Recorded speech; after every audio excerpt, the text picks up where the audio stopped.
নমস্কাৰ আপোনালোক সকলোকে জব আৰু কেৰিয়াৰ টিভিৰ অন্য এটা ইনফৰ্মেটিভ ভিডিঅ'লৈ স্বাগতম জনাইছোঁ।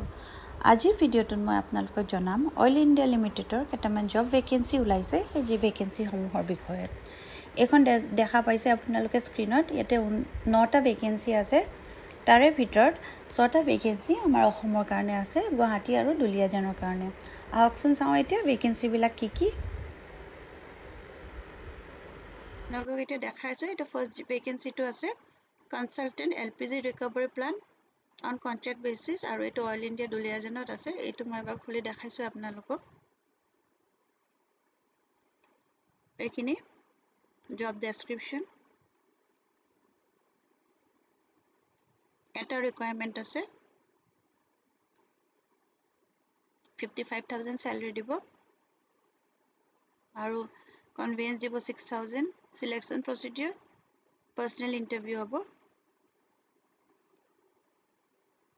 Interested and eligible candidate may send a duly filled application form in prescribed format along with self-requisite documents. এইটোত ইমেইল কৰিব কৈছে 8 আগষ্টৰ ভিতৰত। 8 আগষ্টৰ পিছত যদি এপ্লিকেশ্যন পঠায় তেতিয়া তেওঁলোকে নলয়, আৰু তাৰপিছতে আপোনালোকৰ ক্ৰাইটেৰিয়াৰ ওপৰত চিলেকশ্যন কৰি পেলাই ইণ্টাৰভিউ কাৰণে মাতিব। আৰু এইখন হৈছে ফৰ্মখন যোনখনত আপোনালোকে পঠাব লাগিব, ইমেইল কৰি পেলাই ফিল আপ কৰি পেলাই ইমেইল কৰি দিব এইখন ফৰ্মখন। তাৰপিছত নেক্সট ভেকেঞ্চিটো মই দেখাইছোঁ। ইয়াত বিচাৰিছে consultant civil engineer on contractual basis, civil engineering department Duliajan. Last date যোনটো এপ্লাই কৰা হ'ব এইটো হ'ল 13 জুলাই। আৰু ইয়াৰ কাৰণে কি বিচাৰিছে এবাৰ মই দেখাই দিছোঁ।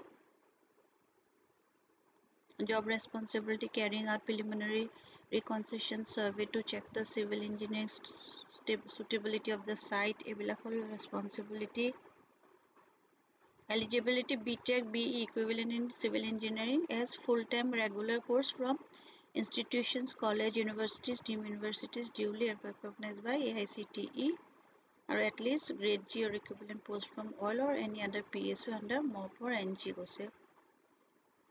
Age not more than 65 years, or minimum 25 years of working experience as a civil engineer in any government PSU on permanent basis.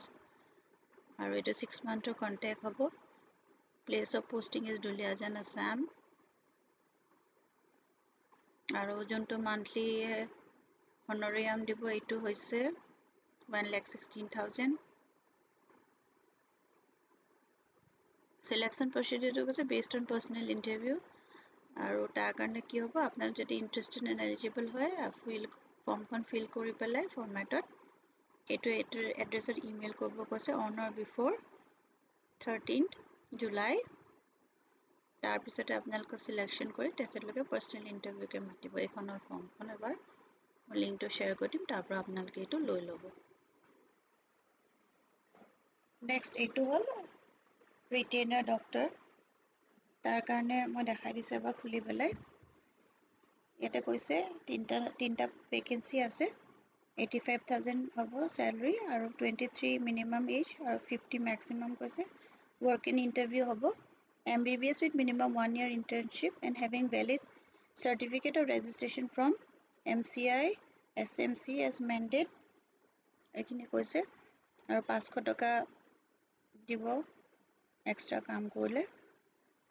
আৰু ৱৰ্ক ইন ইণ্টাৰভিউ হ'ব। তাৰ কাৰণে 10 তাৰিখে আপোনালোকে যাব। 7টা বজাৰ পৰা 9টা বজাৰ ভিতৰত ৰেজিষ্ট্ৰেশ্যন হ'ব, আৰু তাৰপিছত ইণ্টাৰভিউ হ'ব। অইল হস্পিটেল দুলিয়াজানত হ'ব।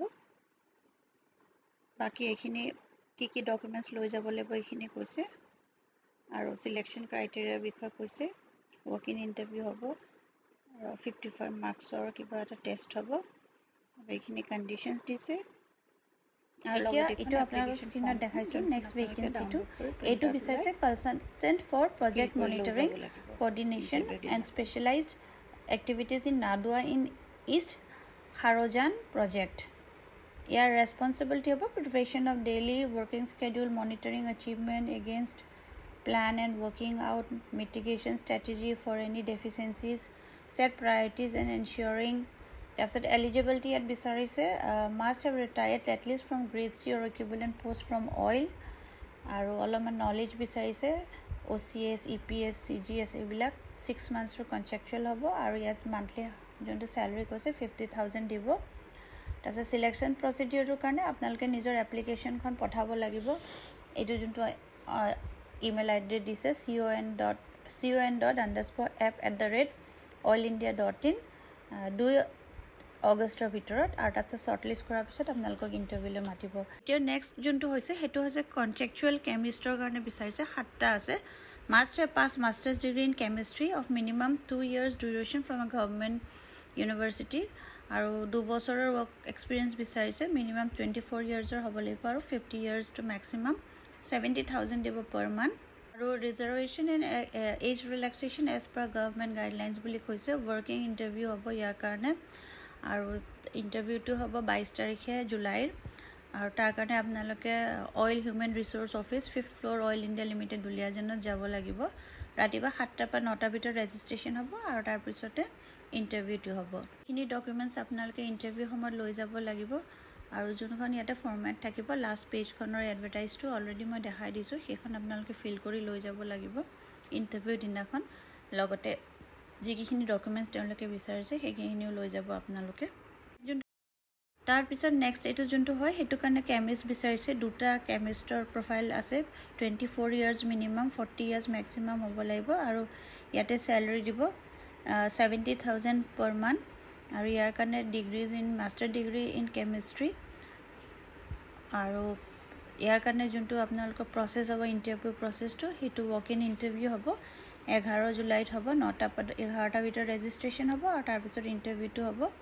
ইয়াৰ আগতে আপোনালোকে ফৰ্ম ফিল আপ কৰি পেলাই এপ্লাই লৈ যাব লাগিব আৰু এটো যত ইন্টাৰভিউ হ'ব হেতু হৈছে all India limited centre of excellence for energy studies 5th floor NRL centre 1228A Christian বস্তি GS ৰোড গুৱাহাটী আসাম এটো পোষ্ট যোনটো ওলাইছে এটো গুৱাহাটীৰ কাৰণে ওলাইছে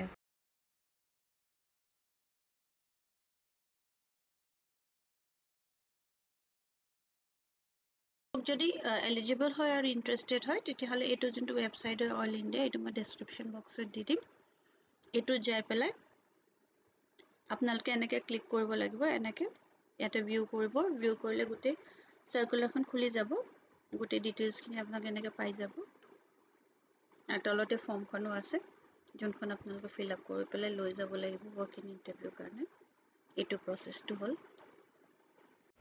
আশা কৰো আপোনালোকে ভিডিওটো চাই ভাল পালে আৰু ভিডিওটো যদি চাই ভাল পাইছে লাইক এটা কৰি দিব আৰু যদি এতিয়ালৈকে মোৰ চেনেলটো সাবস্ক্ৰাইব কৰা নাই সাবস্ক্ৰাইব কৰি দিব পাৰিলে ফ্ৰেণ্ডছ আৰু ফ্যামিলিৰ মাজতো শেয়াৰ কৰি দিব ভিডিওটো শিকলৈকে চোৱাৰ বাবে ধন্যবাদ আকৌ এটা নতুন ভিডিও লৈ লগ পাম